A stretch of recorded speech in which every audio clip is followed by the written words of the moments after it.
Today's session is all about inclusive play, and Beth Nordlund from the Anchorage Park Foundation is here to join us and to share more about the inclusive playgrounds that we have here in Anchorage and a little bit of that history and just how being able to provide inclusive play really builds and creates community here. So really excited to have her join us. Hi, so I'm Beth Nordlund. I'm the executive director and I'm the founding executive director of the Anchorage Park Foundation. And that means I've been around for about 16 years now. And the Anchorage Park Foundation supports parks and trails and play as a nonprofit partner to our city parks department and to our city and assembly. The Rasmussen Foundation helped establish us many years ago and has been very generous with all of the things we do to build community here in Anchorage. And inclusive play is one of these areas of focus that we have been working very hard on. And the story of building the inclusive play movement here in Anchorage is, I think, what we're going to talk about today. If you do have questions, though, I would love for you to put those in the chat.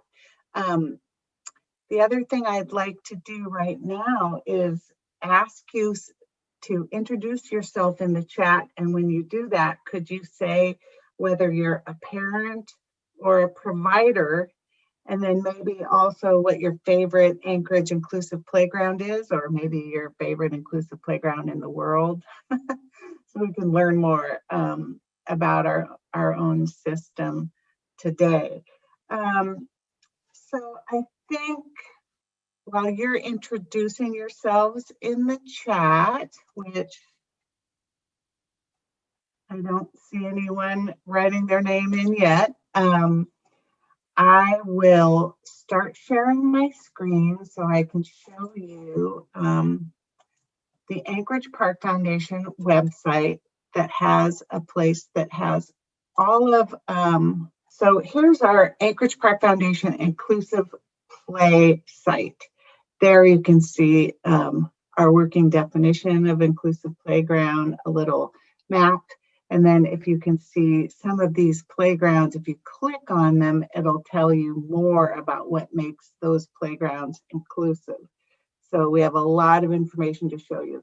But I think that Mary Middleton was interested in me talking a little bit about the origin story of the movement.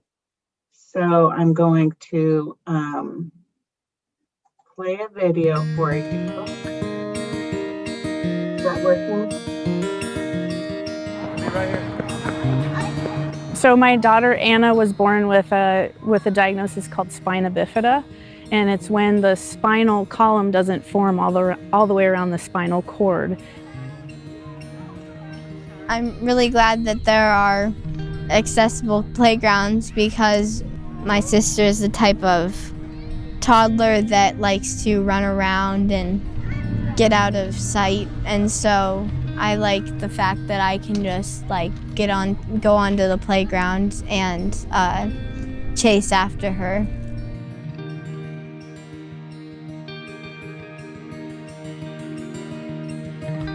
And this one opened in 2013, and this was, at the time, it was accessible. But now we've moved on to this definition of inclusive. We like to say it's beyond accessible. It's beyond meeting the minimum ADA requirements by law and checking those boxes. It's really looking at, what do kids face? What are some of their challenges? What are the opportunities for each kid to have opportunities for play? And so at the very base level, removing boundaries. And that was really my passion and my initiative on this, was really removing boundaries for Anna. It's great. So like my friends, any of my friends, when we used to go to playgrounds, I could play with them and do whatever. Like we used to go here all the time and play here, and it was really fun. Do you have any milkshakes? We would pretend to take people's orders at a fast food restaurant and give them pretend food, and so it was always really fun. Parks really build cohesion of a neighborhood, and not just the neighborhood, but the whole thread of the city and the community. And it's spread. It's a ripple effect. What we're doing in Anchorage is now trickling over to our neighbors in Eagle River and Shugiak and all the way to the south in Girdwood. People are seeing what we're doing here from the inclusive design perspective, and they're really wanting that. They want to be part of this movement because we all want to play together, but we also just want to commune together and be together. It's taught me a lot and broadened my perspective, which has really been a big part of the movement, is just helping people see things from a different perspective. And the other piece of it is about fun and challenging kids too. Because there are things that, yeah, it may be accessible, but if it's not challenging the child to grow and to have a good time and to turn to their parent and sign or say, "Mom, look at what I did," that's really the experience we're looking for all kids.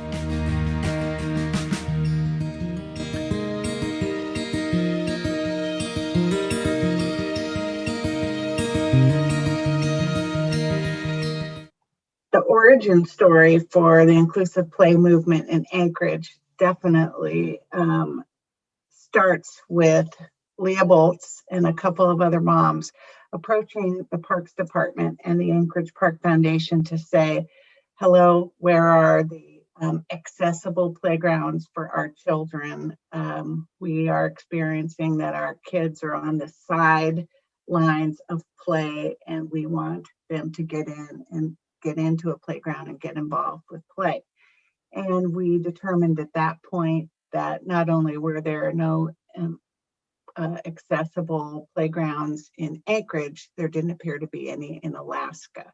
So we were learning as we go. We start trying to raise money to put in an inclusive playground at Cuddy Family Midtown Park because it's so central, and we think it's going to be a great place to start.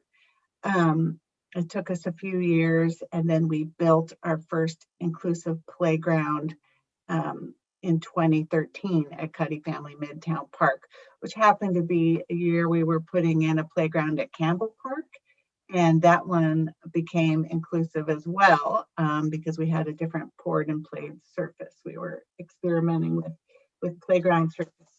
But as you can tell, at that point in time, we were really talking about access to play.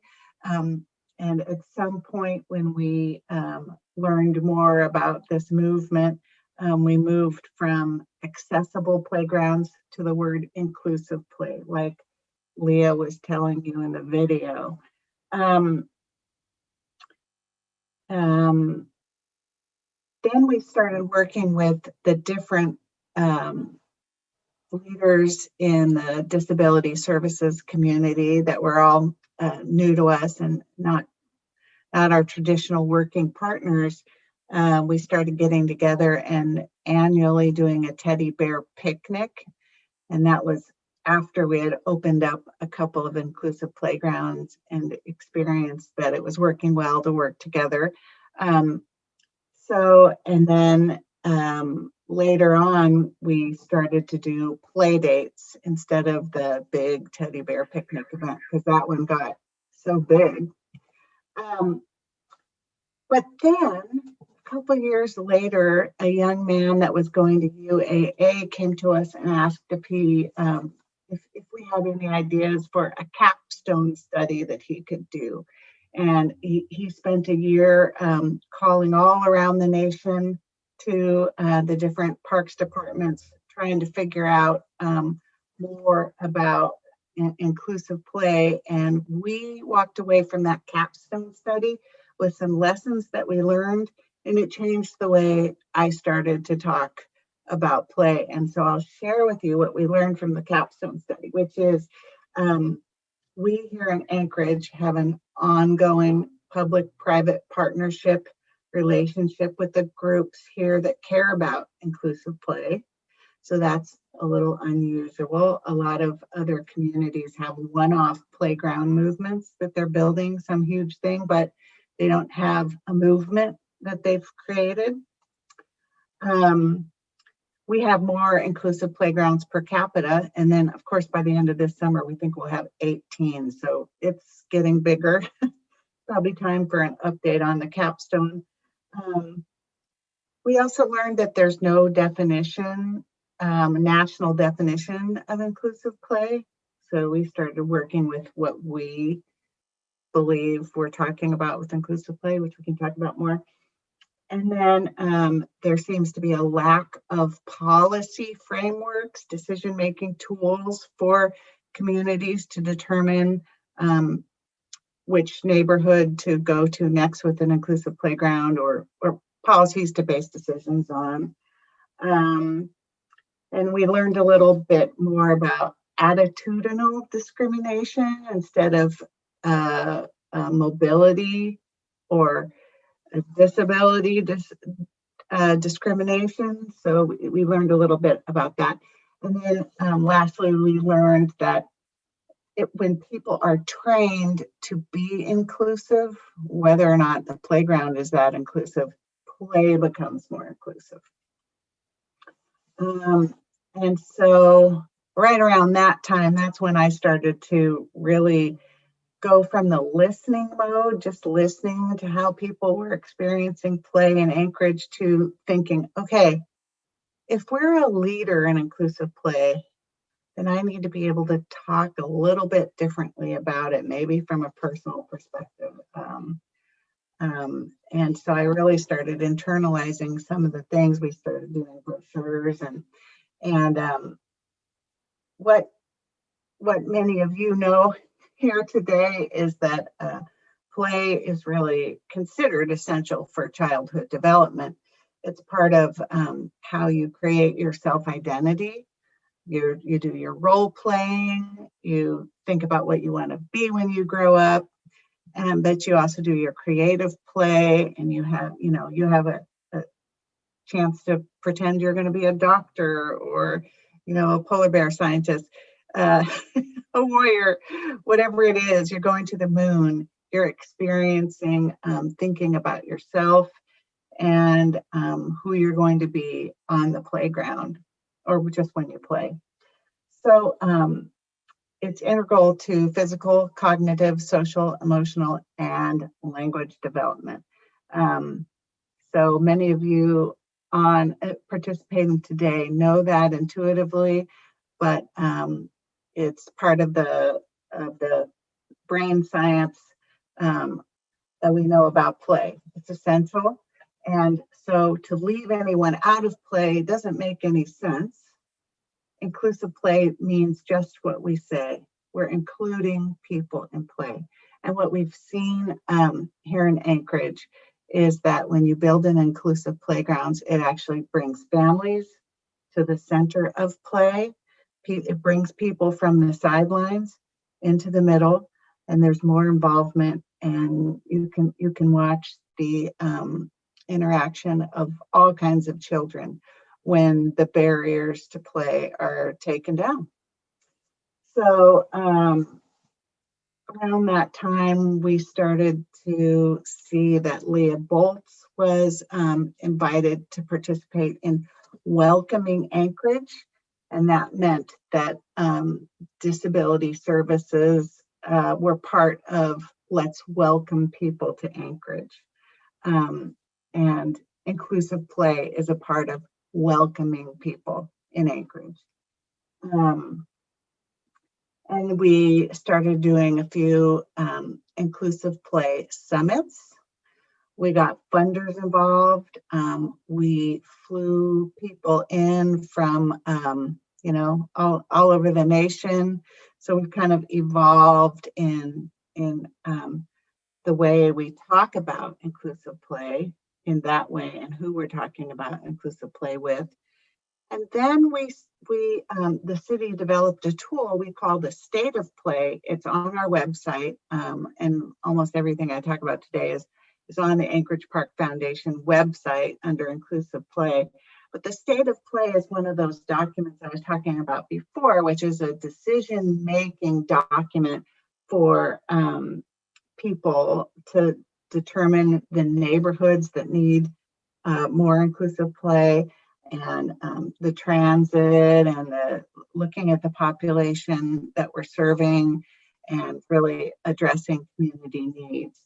So the city actually took it to heart that we need a decision-making document, and that's been excellent, and you can find that on our website.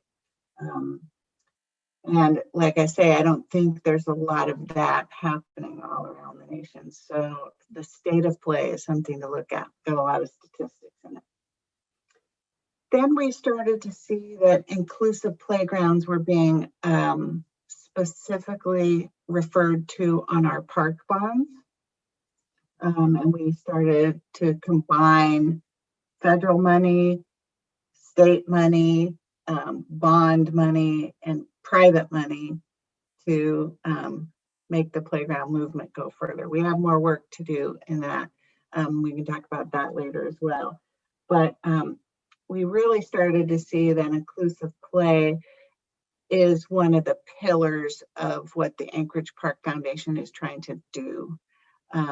We started to see that including people in play and building playgrounds that include all of Anchorage and don't leave anyone out is something that's really important to the Anchorage Park Foundation. So as you can see, it's been a progression of identifying community need, addressing community need, and continuing to work with community identified projects. And now these days, we're on the second publication of a map, which we love because it serves as a brochure that can tell us about what inclusive play is, as well as it serves as a map of where all of the inclusive playgrounds are.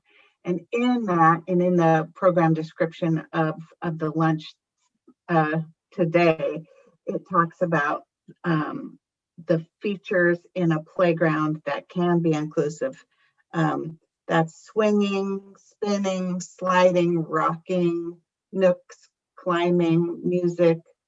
So all kinds of features, and it talks about for each inclusive playground, what features are inclusive in that playground.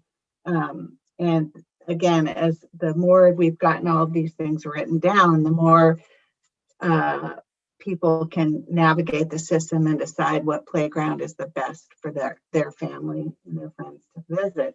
I learned a lot when we were getting this all in writing, including, and I've seen it all. I've seen it, at work. There are kids that need a little timeout. They need an auditory, or they need a buffer from all of the activity at a playground. And that's what a nook can provide.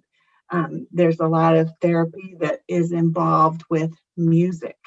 And so all the things that are in this map should tell you a little bit about what's the inclusive part about the thing we're talking about, that thing that we're celebrating, and that's the thing that we've identified. Also in our new map, what we found out that parents want to know most about, beyond, okay, it's got a great play surface and it's something that's accessible to me in my neighborhood, but parents want to know, is there a fence? Is there a barrier around? Is there an enclosed area? Because my child is a runner and I need to, I've got 4 kids. I need to be cognizant of where they are and watching them. So is there a fence is on here. Is there a water feature? Not just because we all love water features, but because some children are drawn to the water feature and in fact run to the water feature, and it's a big concern for families. So you want to know, like, what nature play elements are at this playground, and is there a water feature I need to watch out for? And then, of course, everyone wants to know about potties. Those are always popular and necessary. In Anchorage, we generally just have porta potties, but those need to be inclusive as well. And then, so we've moved from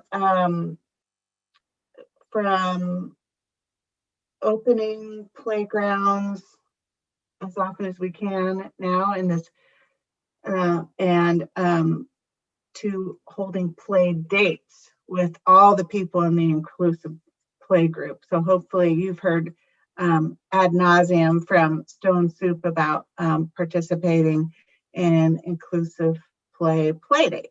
And we want to get back to those, especially when our time in COVID house arrest is over. Some of the things we've learned about during COVID is that people are really using the playgrounds and the trails to get outdoors more. It's a part of their mental health for their family. And it's just really important to be able to get outside. We know that. So yeah, the Anchorage Park Foundation is very interested in, we've got 8 inclusive playgrounds to be built this summer. Any family that's a part of Stone Soup can be, might even want to participate in volunteering to help these playgrounds get installed. But there will be many opportunities to open a playground this summer and celebrate with us. And then we have 4 inclusive play videos on our website. And I think I showed you how to get on to the, it's just everything's on the inclusive play page for Anchorage Park Foundation. So the videos are something worth promoting. The bonds are something worth promoting. The volunteer projects help us build community and help us boost the profile of what it means to be inclusive. The play dates and the maps, which are free, and Stone Soup was one of the groups that helped us distribute these to families. But I drive around with several in my car at all times because I like to brag about what the features that are inclusive at this playground. So I should probably answer some questions. I don't know if Marcus wants to talk to me about that, but I see, how do you make decisions about what equipment and features are included in each playground? We have landscape architects at the city that are working with playground manufacturers, but also doing the adequate public involvement with neighborhoods. And then also, you know, you won't be surprised to hear that it's more expensive often to do the inclusive play surface, but the playground equipment itself isn't necessarily more expensive. So you can navigate how much money you have and what equipment provider you're working with and what the neighbors are seeming to want. There's brainstorming sessions involved with you know, rocket ships or dinosaurs or whatever it is that the neighborhood is looking to do. We've even got downtown this summer, we're working on more of an indigenous themed playground at the ironically named Frontierland Park, which is right there on the park strip. So often it has to do with the preference of neighbors.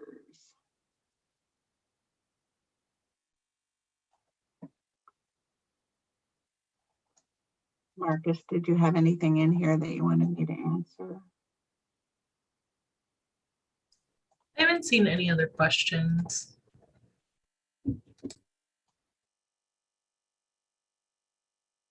Does anyone have a story that they'd like to relay about nooks, climbing, music, rocking, sliding, spinning, swinging, or just the fact that we're building 8 inclusive playgrounds this summer? I'm interested in knowing what parents want to know of me. So that's one part about the webinar feature that's a little bit of a not excellent.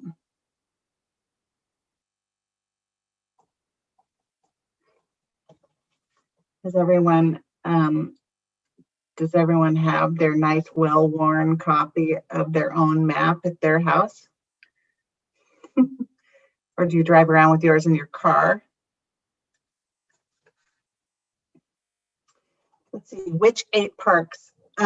Jewel Lake is already built, but we haven't had a celebration yet. It's a pirate ship, and it has a spongy, nice play surface, and it also has a zip line, and that's also inclusive. So Jewel Lake will be opened. Fairview Rec Center has been in development for a while. It's been stalled, and now we're in COVID, but we expect to open it this year. Taku Lake Park, just past the Bond, it's going to have a birch tree theme. Takeshla in Airport Heights should open this summer. Frontierland, that's the one that's a little more indigenous. It's got a bent birch tree, and it's going to have an in-the-ground slide. And Elderberry Park, it's got more of a climbing theme, but it's got some of those it's got one of those big shared swings, and it's going to be a beautiful and expensive playground right there in the downtown. So it's going to be nice to have Frontierland and Elderberry accessible from the downtown.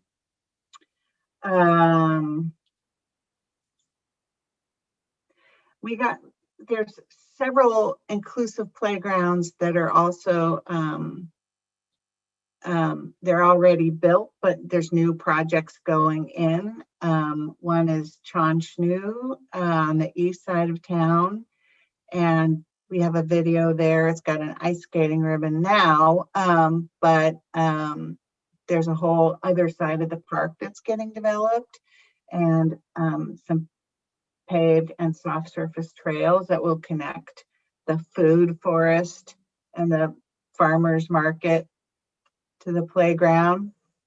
And then, yeah, those are the ones that come to mind immediately. You want to have another one to add? Let me look at our website.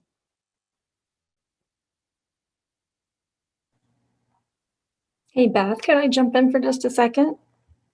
I just wanted to share that my whole 8 years here at Stone Soup, I've been a part of this inclusive playground work group that was originally started with Leah and Anna. And just, it's just been a lot of fun to participate in. A very different focus than a lot of the work I do at Stone Soup, and a very different group of people participating in the work. And just to say that it's really not like a disability initiative. And there's been lots of conversation in our meetings about how building playgrounds using this universal design, that we're accommodating, families that have multi-generational members, and grandparents who might be using a walker, or newborns who are still in a stroller, or a parent who has a broken foot and is on crutches, or whatever it might be, but allowing for everyone to still play together and be together, and just eliminating all those barriers for all of us. And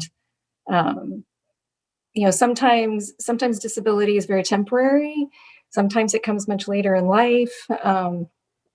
but we all benefit from having these play spaces that accommodate everyone and allows us to all be together. But it's been a really great group to be a part of. And thank you for coming and sharing a little bit more about the work and some of the history behind it.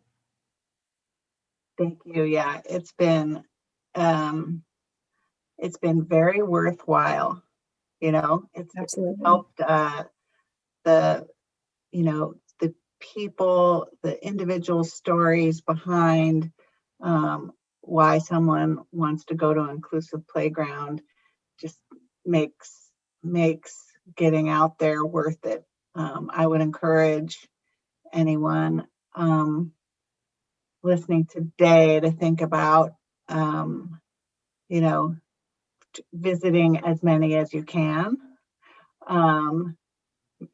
creating a competition in your family or in your play group, stimulating conversations. We like to give out, little play cards and kind of inspire kids to pick the playground they want to go to. And we have these little icons based on what's there, but very, very interested in hearing from families about how they use the playgrounds.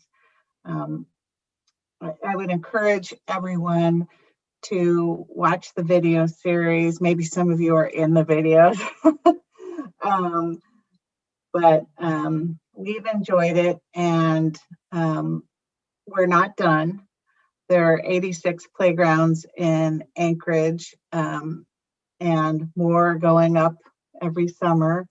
But it's taking a lot of work for us to combine funding resources to put together for a big playground. It took us several years to get enough funding to build the Taku playground that'll go in this summer, hopefully this summer, if not next summer.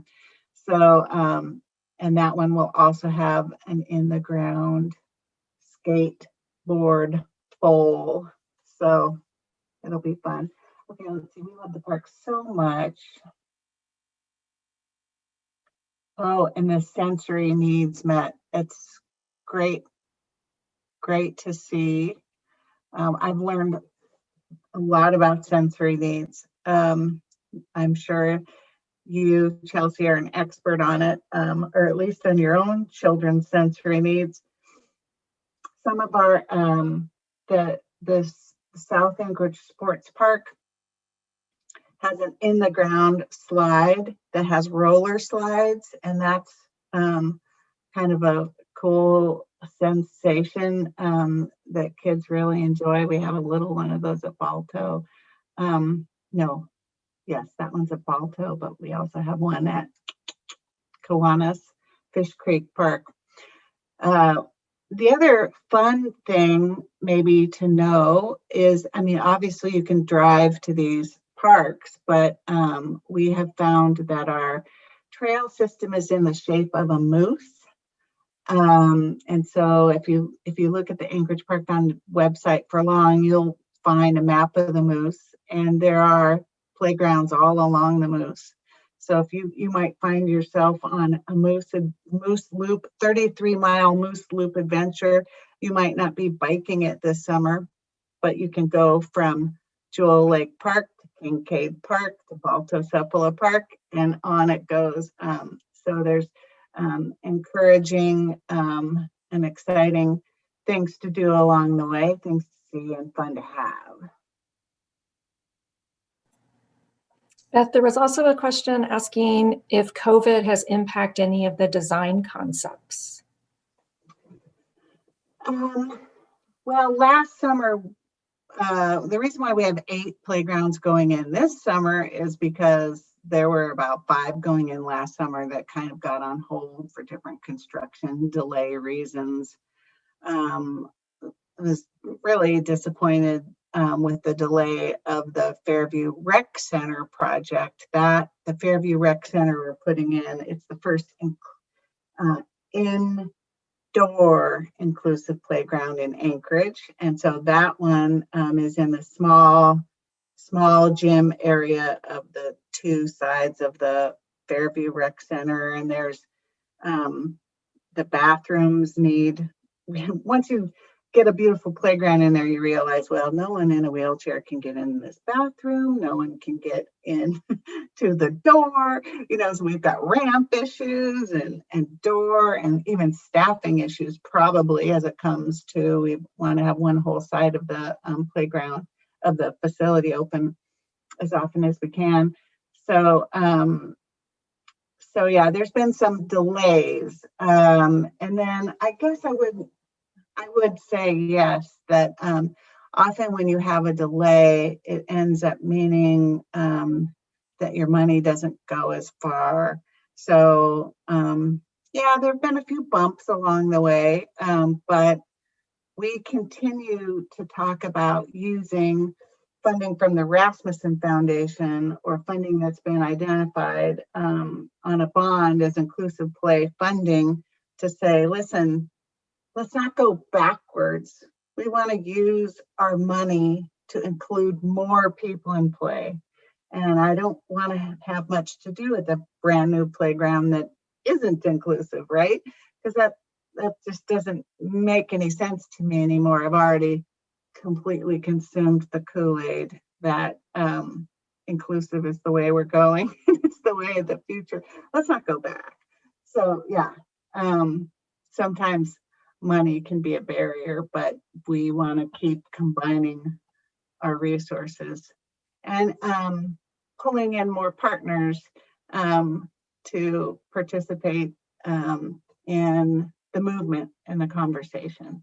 And I think that means nationally. We're it's not stopping us from being on the ground locally, but I think there's a lot to be said in communities around the nation. The Anchorage Park Foundation is part of the City Parks Alliance, and that's urban communities all over the nation that are getting together to talk about resources for local parks. So it's pretty interesting. And the other thing that's been interesting is just local politics. But we've experienced a lot of support from the people who matter here locally, the funders and the politicians. So keep talking to your state legislators, keep talking to your assembly members, incorporate the word inclusive play into your conversations and your Easter dinners and your activities and your social media, because the more you do, the more we can. Let's set some community expectations that we build inclusive playgrounds here.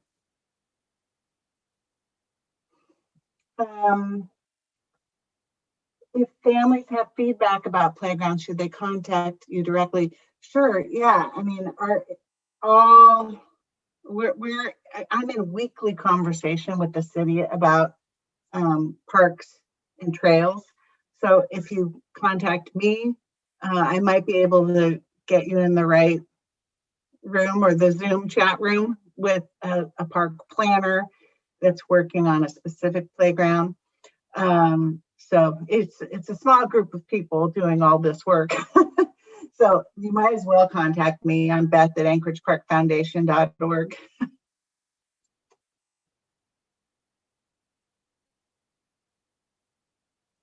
Let's see. I'm going to put all panelists and attendees. I'm writing mine. Oh, we got that. Mary got me in there.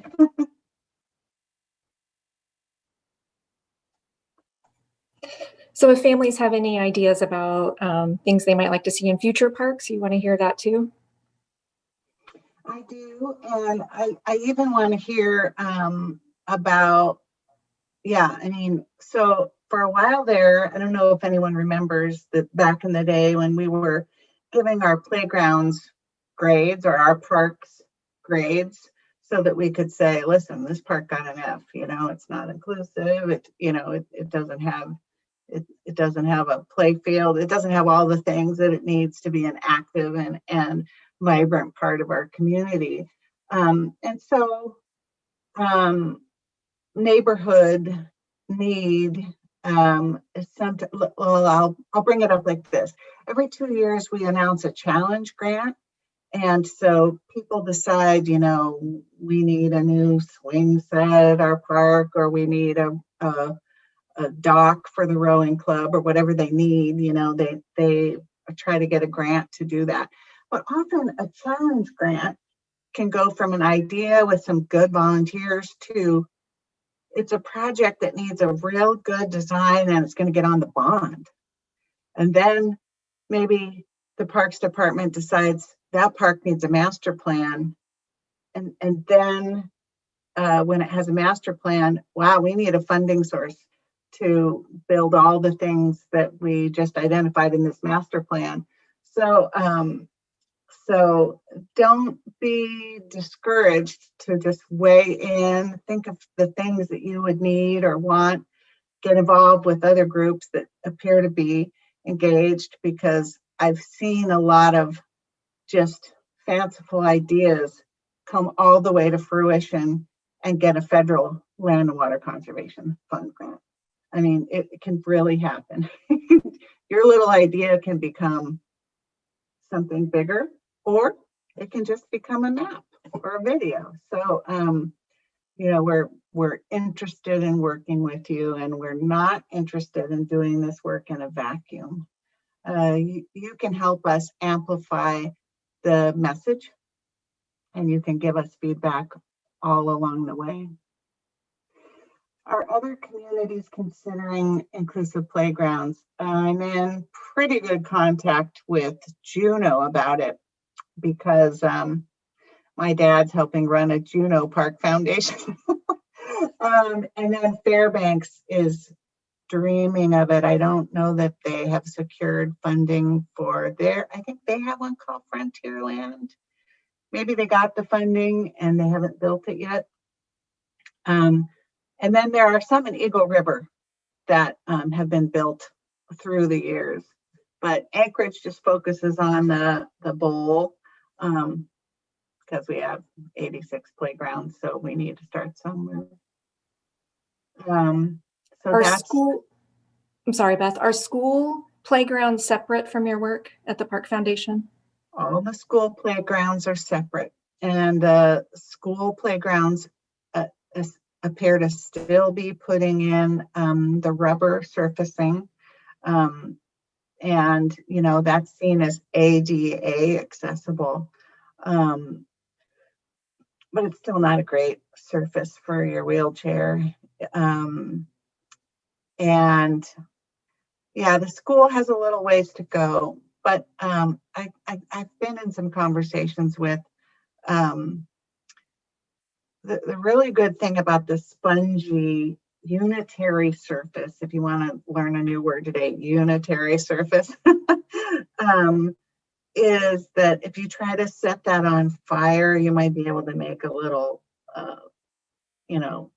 little hole, but you're not going to start a bonfire. And those, the wood chips, but worse than that, the shredded rubber really are flammable. That's how you can get oxygen underneath the fire, and it can really burn up the whole place. So we haven't had one of our inclusive playgrounds burned down, knock wood. So yeah, there are a lot of different reasons to be a little bit more inclusive, and the school district is not there yet. And they say that's because of expense, and I certainly believe it. The play surfacing, they often have very large swaths of area that they want to have play surfacing on, and they need to accommodate lots of kids all at one moment in time, right when recess happens. So yeah, they're not there yet, but we've been in contact with schools all along. We're just trying to encourage them. It's not a competition, but yeah.